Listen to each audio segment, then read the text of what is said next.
Dobrý den, zdraví vás programátor projektu TE Data František Honca. A taky druhý programátor projektu TE Data Karel Stibling. Úkolem tohoto tutoriálu je seznámit vás běžné uživatele s prací v aplikaci TE Data, která se nachází na stránce www.tjd.hustej.net. Na projektu pracovali 3 lidi. A taky David Tuček. A David Tuček. Naším úkolem bylo naprogramovat kompletní webovou aplikaci, která spolupracuje s MySQL databází a slouží k procvičování otázek z programového a technického vybavení. Aplikace funguje tak, že náhodně zobrazí jednu z otázek a máte možnost odpovědět, máte na výběr jednu ze 4 odpovědí A, B, C nebo D. Aplikace poté analyzuje, zdali jste odpověděli správně nebo špatně.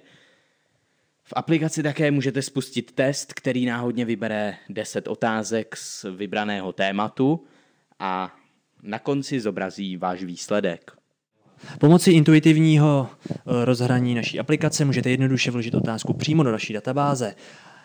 Zadáte otázku, správnou odpověď, napíšete písmeno A, B, C nebo D a napíšete možnosti A až D.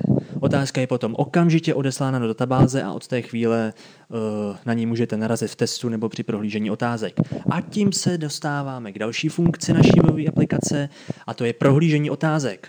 Funguje to naprosto jednoduše tak, že pokud se do této sekce pomocí odkazu dostanete, tak vidíte výpis veškerých otázek z naší databáze. Vidíte správnou odpověď, zadání otázky a každou z možností. My pevně doufáme, že se vám uživatelské rozhraní naší webové aplikace jako takové líbí. Graficky za ním stojí špičkový grafik z Kamenice Dan Vobinuška, náš parťák z týmu. Myslím si, že se mu grafikom opravdu moc povedla.